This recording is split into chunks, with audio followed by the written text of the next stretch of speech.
I would love to jump right in by discussing our man Gellert Grindelwald, but I've run into several issues. In order to properly address Gellert Grindelwald versus Voldemort, I have to touch on several areas in which they both excelled, as that's the only way to really make this fair. Since he and old Moldy Voldy here have very complicated histories, it's important that I do a full rundown on both of them. To do that, I want to touch on their accepted sources of canon, their backgrounds, their types of power, verifiable demonstrations of power, their leadership types, and probably a few less defined areas, such as the sizes of their individual armies, their willingness to put cause before self, and minor facts that reveal more about their individual characters. And of course, this is all because I thought that comparing Grindelwald's ability to duel to Voldemort's ability to duel seemed a little one-dimensional. Based on canon, it also seemed highly one-sided.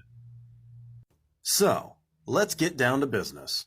I think that a short explanation of what canon is probably a good idea here. Canon is the source material for a character that an author agrees is official. In Grindelwald's case, that's both the books and the movies because J.K. Rowling is writing the scripts for the movies. In Voldemort's case, that's only the books. And that's because the movies are merely based on her works, and are not written by her. She does not consider them canon herself. And if you want to get technical, I should be calling him Voldemort, as she has stated personally that the T is silent. Moving forward.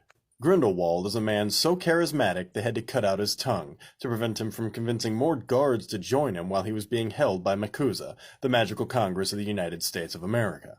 Unfortunately for MACUSA, he had already escaped, as he had convinced Abernathy to swap places with him earlier on. As a reward and a bit of symbology, he later grew Abernathy a new forked tongue. But where did he learn to be so charismatic?